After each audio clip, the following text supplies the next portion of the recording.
So really what we're talking about is different models for running art spaces. So yeah, Oliver, do you want to introduce yourself? Hello, I'm Oliver Sutherland. I'm representing the Brunswick Club today. Thank you. Woo. We are an independent art space. Formerly we ran out of the Brunswick Club, Old Working Men's Club on Brunswick Square, which is on the edge of St Paul's. To cut a very long story short, we're no longer there. The community provision that was held on that building was sadly overturned by central planning. The council helped us. Hello. The council supported that community provision, but sadly after a number of appeals from the developer who we were renting from, it was overturned and the building is now due to be made into offices. We currently run out of Pennywell Lane, and Brunswick Club is made up of two collectives at the moment. Originally we were three or four. Bristol Experimental Expanded Film and Champ. Thanks, Oliver. Jack? Hi, is that right? Is that right?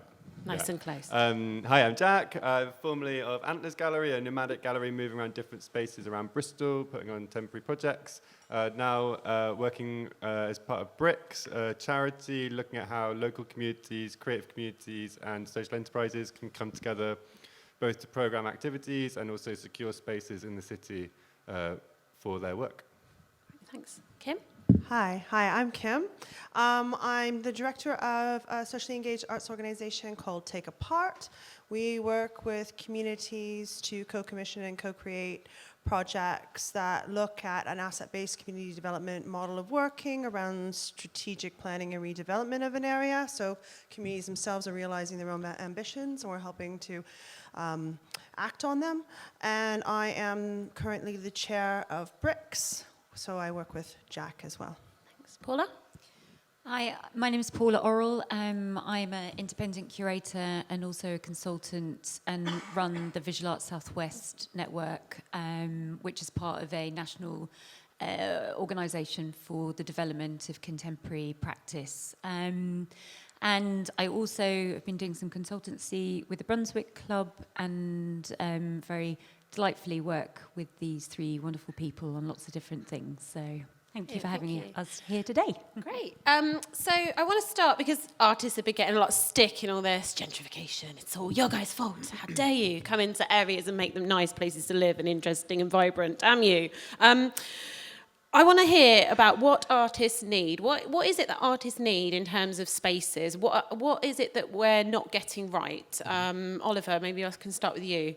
I was going to start by asking a really naughty question to everyone in the audience. Oh, yeah, go for it. Could you put your hand up if you own a house?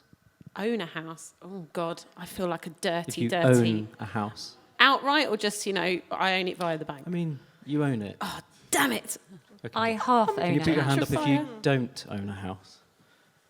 So one of the major issues is that if you live in a precarious situation, you find yourself working in other precarious situations because life works that way quite often. You enter into situations where you can be leveraged. And so one of the reasons that the Brunswick Club found itself in the Brunswick Club was because we were looking for large, cheap space to operate from. Artists need space quite often, particularly if you're producing events or if you're trying to have a public engagement. And the only way to find that space, more often than not, is to work with people who already own it, but don't want to own it for very long. So want you in there, looking after the property, but wouldn't really like you in there for any longer than that. Bristol suffers from this to a great deal, to the point now where I think all of the visual art spaces that are independent are facing eviction in the next 6 months. And that's a real threat, isn't it, to the kind of cultural ecology of the city and the thing that makes the city attractive. If the city becomes too expensive to live and too expensive to operate in, and if you can't earn enough money to do those things, then people move. And Bristol finds itself in the position it's in, where Channel 4 is interested in moving, various tech industry, large creative industry is moving to Bristol because of the trajectory of a city that was cheap and easy to live in, so people moved here. And now we find ourselves in a position where that the interest in that means that the price of the city becomes more and more expensive, which pushes out the people who are actually at the grassroots making those things happen. And but the answer isn't to then ask people to move to Weston-super-Mare to do the same thing. Yeah, in of course, because Weston-super-Mare. it just repeat cycle, isn't it? I just want to touch on that kind of precariousness, and I just wondered whether maybe Paula or Kim maybe had any thoughts around that idea about the kind of precarious nature of artists' kind of living circumstances, and if there's any kind of models that you guys have worked on that you feel could be a kind of, catalyst to better support that. Maybe start with Paula. It depends on what kind of models you're thinking about in relation to different practices to sustain studio development, or are you thinking about more about kind of individual artist practice? I think maybe let's start with individual artist practice first, and maybe that point that Oliver touched on. Obviously, I guess, different types of art will require different types of space, but there's that need around having some physical space, particularly around that public engagement thing. And I think that's quite important because actually with sort of things like funding, public engagement becomes quite a key driver in terms of actually levering funds. So you kind of get stuck in that loop where you have to be able to publicly engage, have to have space to do that, and then you're sort of stuck in that cycle to make ends meet. So I just wondered, particularly in terms of the Visual Arts Southwest Network, whether there was sort of other areas that we could look to or other models. Yeah, I think we're really interested in associate models. So where organisations, particularly more the institutions, can support artists to develop their practice in their local specific region. We recently had a talk, a day seminar called Future Proof, which is looking at the systemic issues to do with visual arts practice and the problems that are facing us all, from organisations to individual artists. And one of the big kind of points that came out was about deinstitutionalising, where institutions actually see themselves as the community and part of the community to enable the specific kind of, you said ecology, I'm not sure ecology is the right word, actually the artist practice that is here on the ground in a place. For me, that feels to be probably the most radical thing that we can do, is for our institutions to just open the floodgates, open the doors, to just be the open host to what we see is, the most beneficial thing that Bristol, actually also in the southwest, Plymouth,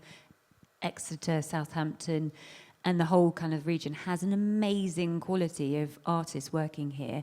We just need to find ways to platform their work and give an audience to that work as well. That's brilliant, thanks. Kim, you mentioned asset-based community development models. Could you just tell me what that means? Tell me what that actually means in practice. Okay. So it's kind of looking at what's strong but not wrong within a place. And it's starting from that point to map out what opportunities there are for collaboration, for cross-pollination of ideas, for placemaking. And generally, when you start from a positive place, people will tell you what the negative things are too, that they want to see changed. But it starts with a shared ambition. And I think that flipping the conversation around to look at what we can do rather than what's wrong is where we're coming from at Bricks, and where I've been coming from for a long time at Take Apart. We tend, actually at Take Apart, we do not have an organizational home.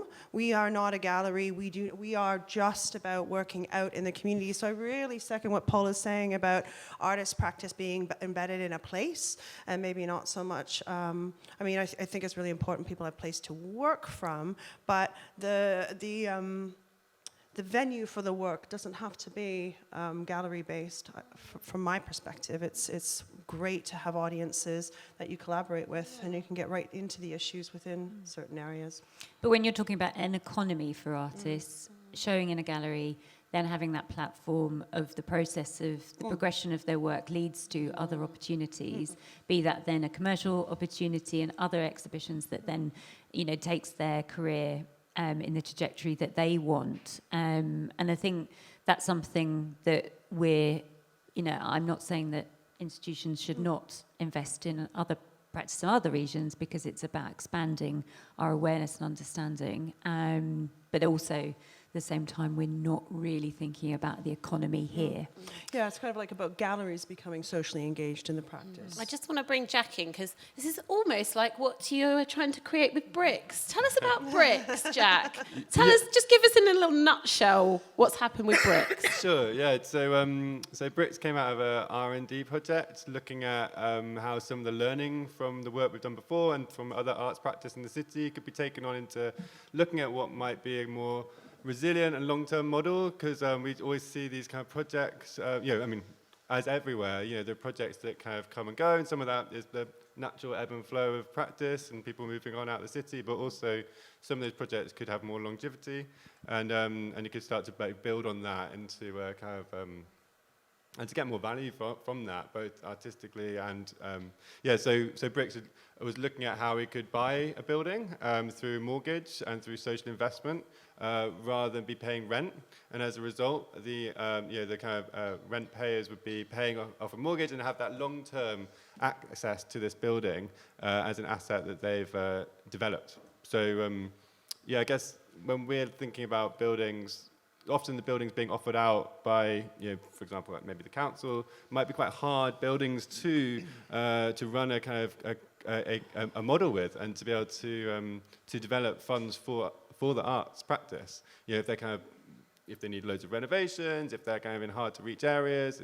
Whereas actually we were thinking about, in particular, we built a model around Trinity Road Police Station and put in a bid for that building. And that was really thinking about actually, opposite Trinity, of course, and thinking about how we could work in synergy with Trinity Centre and other community groups, like up our street and people like that, to kind of make something that's really locally rooted, really grown from that place, and then brings in other social enterprises. So we've been working with like community gym, community nursery, community bike project, looking at how, when we're thinking about ideas around securing buildings, we don't want to see the arts in isolation, and we want to think about how local communities and creative communities and social enterprises can come together, because like you touched on at the very beginning, I don't think the artists are the devil here, but I do think that we need to be thoughtful and responsible in the way in which we set up our models, so that we can make sure we have a positive impact for everyone. Really good point. I think you've obviously hit some little obstacle in the old Bricks plan for Trinity Road Police Station. Yeah. And I guess getting back to this title about thinking outside the little boxes, what I feel like is that it's not necessarily the problem of the panel or the artists or the makers involved about thinking outside the box. It's how do we encourage the people who have the power over ownership of those assets to think outside the box. So I wonder if any of the panel have any thoughts on that. How do we encourage the owners or the kind of people who are in control or the local authority to take that leap of faith on a project like Bricks, which actually is very well thought out, very well documented, very well researched, well evidenced, but still seen as too much of a risky proposal?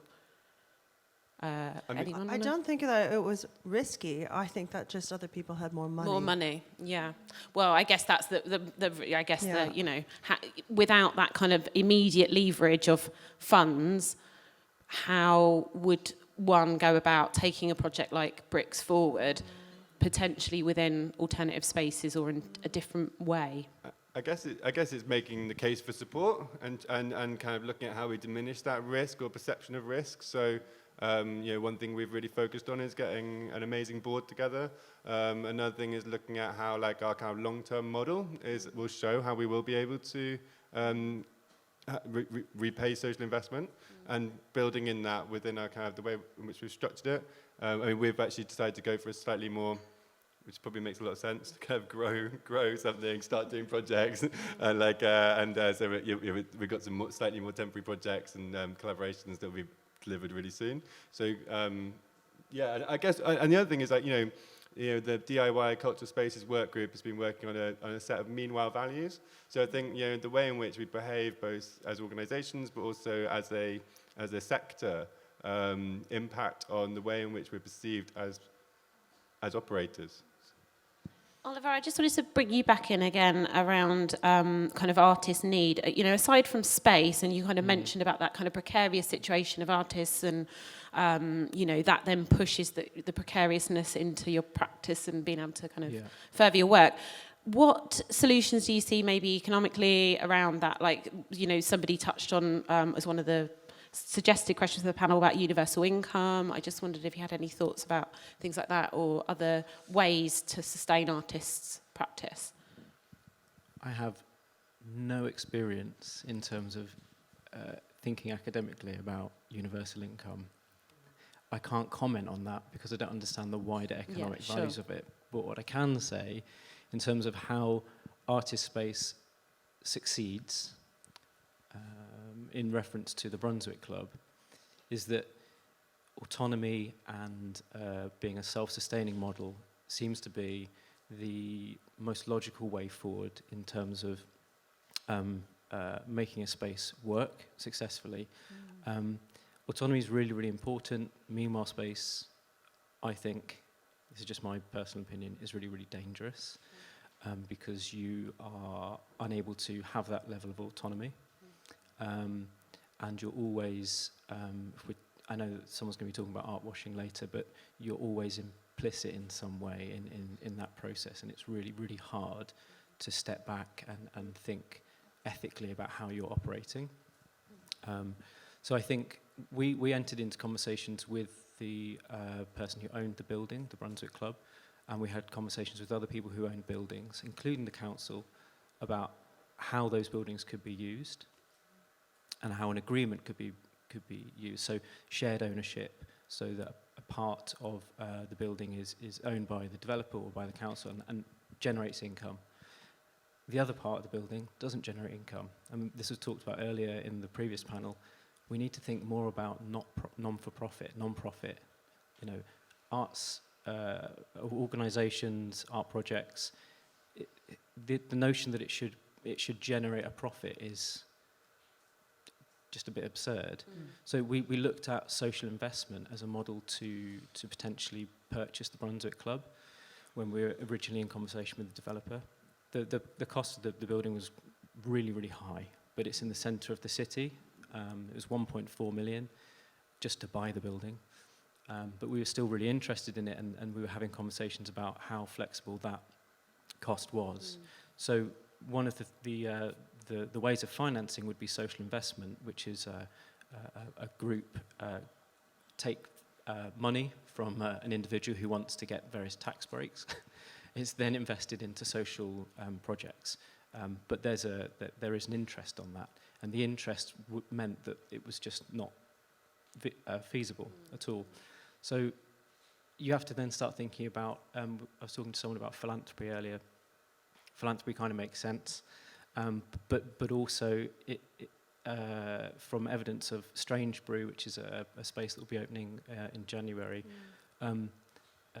crowdfunding seems to be a really logical step, but you're constantly leaning on your audience to help support this project, you know, and there must be a limit to your audience's generosity.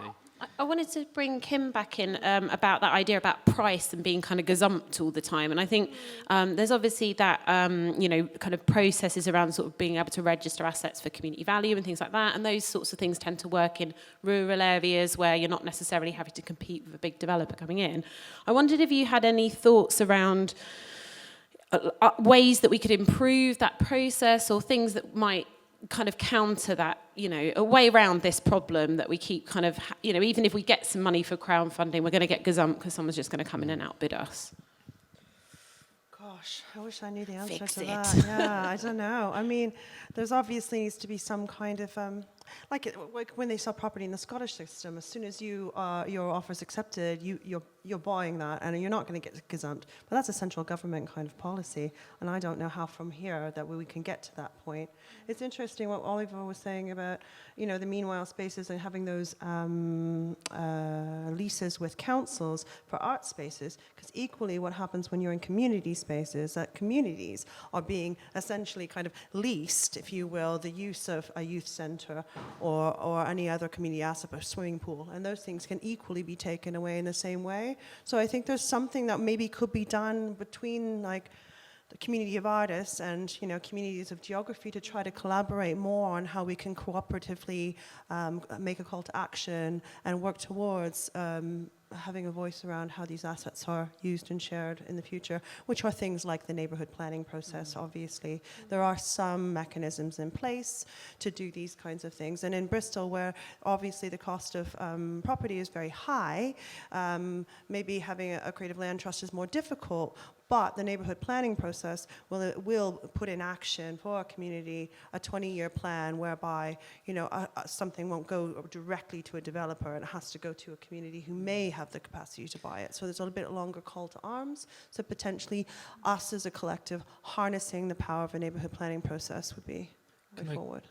Come in on that as well. So we, as part of the process of thinking through the Brunswick Club and part of an Arts Council development grant that we received, to think through the process of how you might take a project like the Brunswick Club forward, we did look at asset transfer, but again, it wasn't viable because it was incredibly expensive. Although you're being donated the building by the council, you're not, because you're from day one after signing it, bearing in mind you might not get into the building for another 6 months, you're responsible for that building.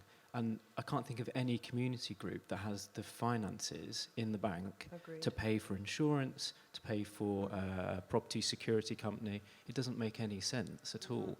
But we know that Bristol City Council has a huge number of very large properties. This property is being used, it's fantastic, but there are lots of properties that aren't being used, and also there have been a lot of properties that have been sold to generate income, getting rid of assets to generate income.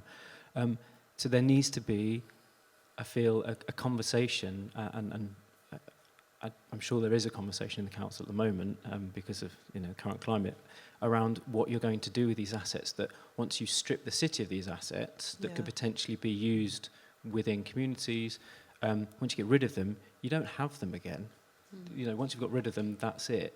So there needs to be maybe an urgent conversation about how you can use these assets now, like this building is being used. I want to come back to that sense of urgency point in a minute, but I just want to make sure we get some questions from the floor as well. So has anyone got any burning questions that they want to ask anyone on the panel? Show of hands. Oh my God. What's wrong with you? Come on, people, wake up. Anyone? No? Okay. Paul, I see your hand.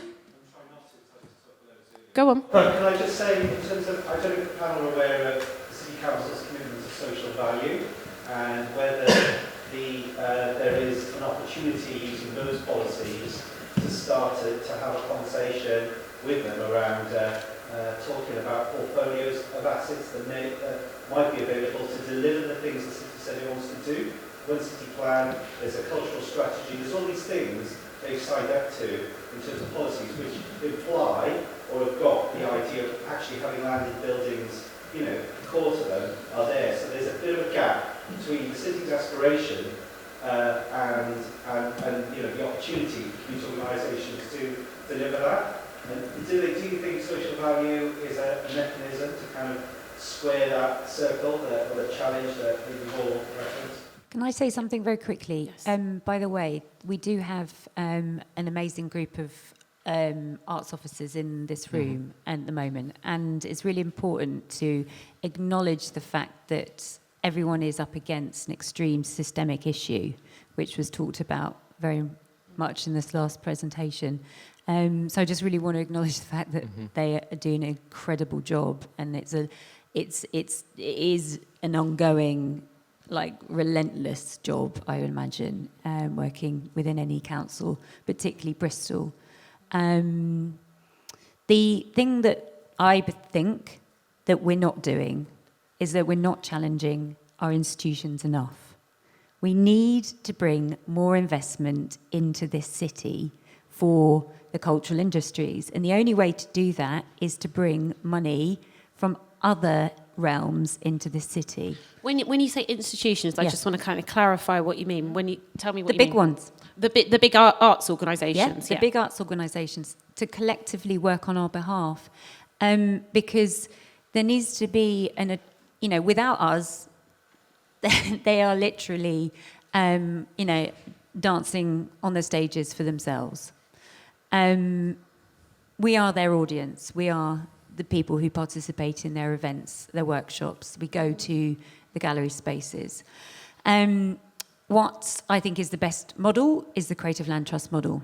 Can you just tell us a little bit about that model? And that's been set up by the Arts Council England in London, that's worked with the Mayor of London to invest heavily in artist studio spaces and has brought in a significant wealth from philanthropy to do that. We need a new model to invest in Bristol because we have the same crisis as London has. Bristol, in its economic development, I don't know facts on this, but is growing faster than probably any other city in the country because people are moving here and they want to live here because London is isolating them. So we're in a really big issue and a crisis. And, on Monday we'll all join the event with the council, etc. But, in 5 years' time, there could be actually a really small group of people in that room because we cannot afford to live here. So we need new models. We need entirely new models. I just want to sort of just throw that open to the panel as well in terms of, and that point about London and the model working there and Bristol and the philanthropic input. So as somebody who's fundraising both London and Bristol, the philanthropic approach is just not there in the same way as it is in London. It's just the network of philanthropy just doesn't exist in the same way. And I wondered if you had any thoughts about that. So I think it's about encouraging that network to come here. And major institutions can do that on our behalf because they have the enabling conversations to make it happen. I'd say that, I love the Creative Land Trust model, and I'd agree with so much of what you've just said. But I also think that we can grow that philanthropy within the city. And I think that it is there. I think if you don't just look at the creatives, or the philanthropy and the kind of collector base, and there's those kind of people and resources, also corporates, aren't there in the city in the same way, but they are there, and they're also moving here, and they're also around us. So I think we can cultivate that. I think we can grow it. I think we can take a kind of more community-based approach to the way in which we're to both the work we're delivering and the way in which we cultivate those. But it needs some leadership. It really needs some leadership to kind of drive that agenda. I mean, it needs a new model that's grown from Bristol. And I think that in terms of I don't think in my opinion we wouldn't just transpose or just bring in the London Creative Land Trust, but we'd grow a new one. And I think in terms of how we secure. The land trust is really just we're just thinking about how we secure stuff. Some of that should be in perpetuity, as much as meanwhile is not the answer, and we shouldn't all be pushed towards meanwhile in the way that we have been. It shouldn't be this kind of institutional answer to the way in which artists operate. It is part of it. It is some temporary spaces are part of what of that kind of pipeline or part of the ecology that we need.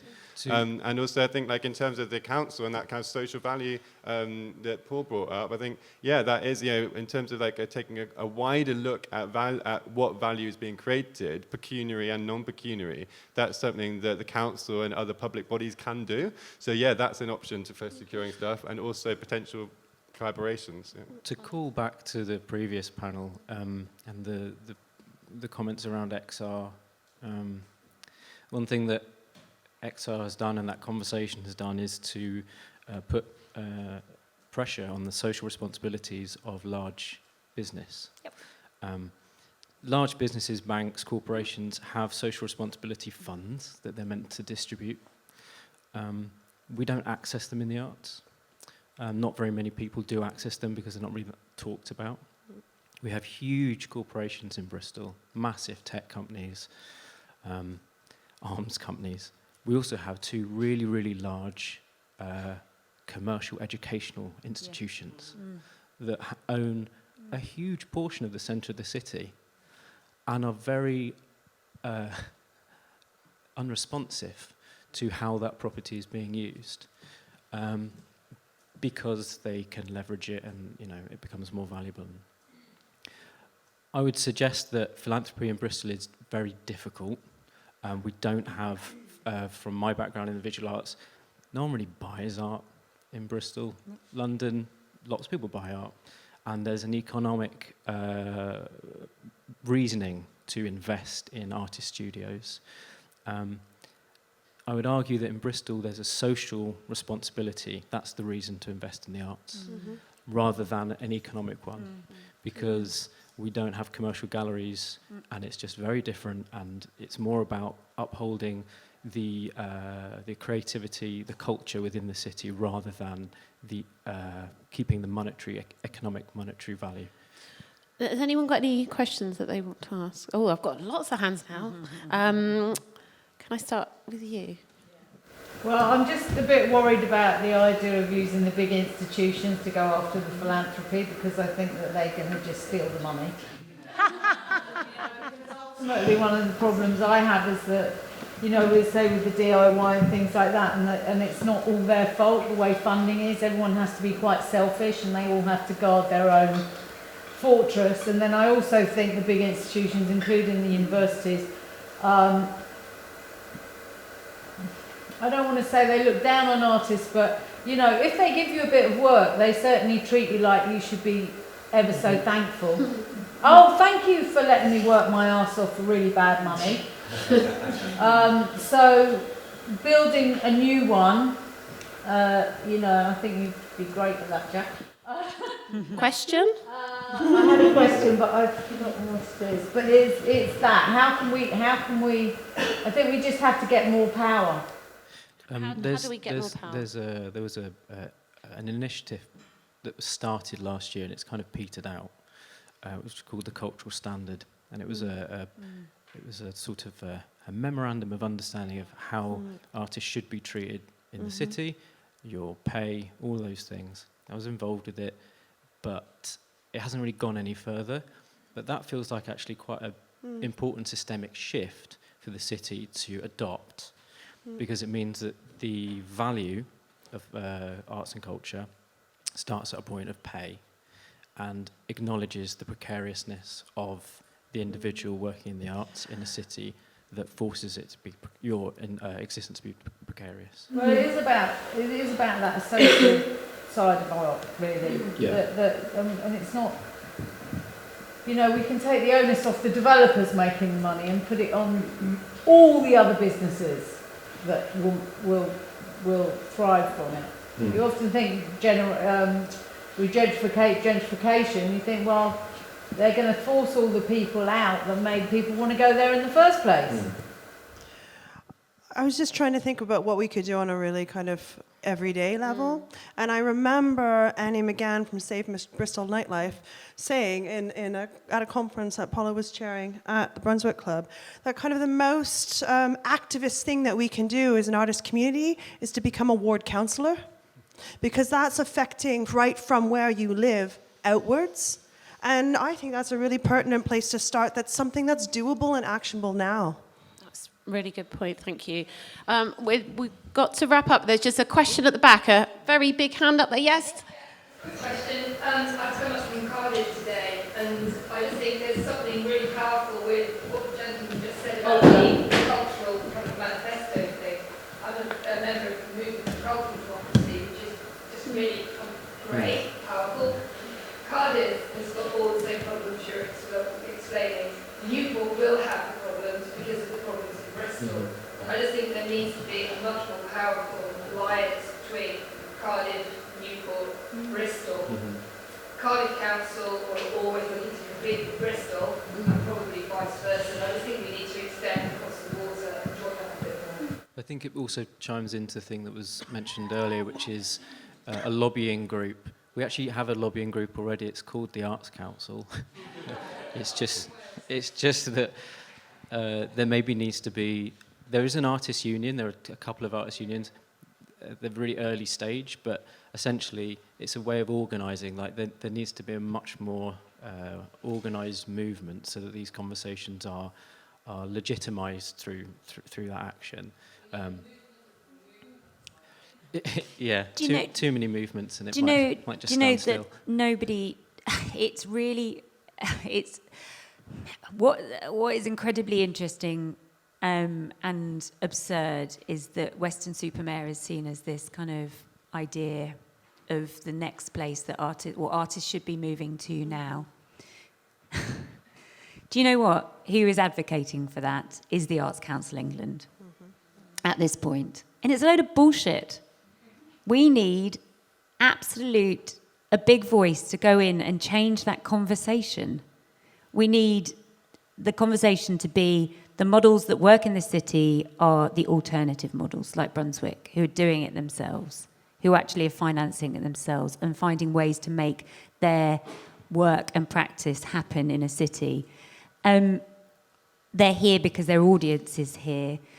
That there needs to be big conversations at high level, not grassroots level, high level, because that's where the decisions are being made.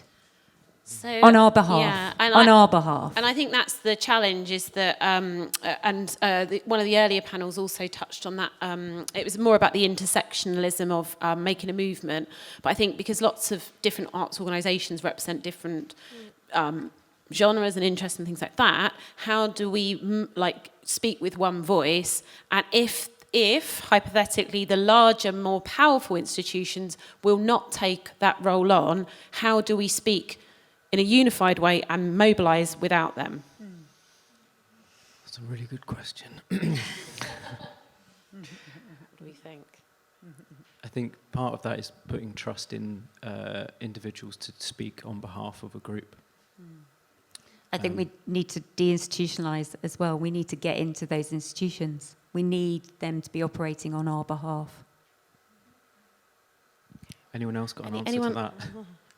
Oh gosh, no, all the hands come up right at the end. It's always the way. Okay, I've got 3 hands, and Annie's got her hand up really forcefully at the back. Annie, short and sweet, just like you. I just want to say that the Labour Party's reopening up elections for councillors for the elections next May. Get involved. So why don't we stand, a Labour Party member? Get involved. Okay. But what I really said was join your local residents' association. Okay. That exists. Don't worry about inventing the wheel, people. They're already networks. Don't reinvent the wheel. Get involved. Vote. Be a councillor. Anyone else? Sean. How do we take back control from the Arts Council? How do we take over the Arts Council and put people in there? Mass sit-in. You feed Just back. follow Phil I've got Gibby some really everywhere. good theories about that. Loads of artists following Phil Gibby everywhere he goes. He's just over him at night, like, I'm watching you, Phil. You feed back. One idea. No, throwing it out there. Just, freeball in to there. your Come on. regional council. You talk to your regional council. You've got a member here who's a regional council member. You talk to them. They feed back into the agenda. That's who you talk to. Hand. Say in regards to the Arts Council, just keep knocking on their door. You can find the person who represents your autistic carrier, you can find the person who represents your area, your region, and if you keep knocking at the door and you keep going to meetings with them, they finally start listening. I've worked with theatre companies that have campaigned to the Arts Council around equality in theatre, and they're finally doing things that are being added to their agenda and their policy now because this will never stop. Okay, don't tweet this. I was an Arts Council officer till recently. It's I was being banging on the recorded, door, Paula. banging on the door. I still get the same answer back. We need high level, absolute punching at the top. That's what we need. Roger, real quick, 30 seconds, go. Whoa! Talk to Roger. Don't tweet it, Roger. Go on, Roger. I mean, I was taught by my sensei, and they've got to get in from within. I've been re-elected. And certainly since then, there's been more B&B organisations who are applying and have been funded. So Roger's our inside man, so we've got to mobilise him and get behind him. Go, Roger. Right, okay. So we're just going to wind this one up now. We've got another panel coming. There we go. I'm going to hand over to Catherine. Hi, everyone.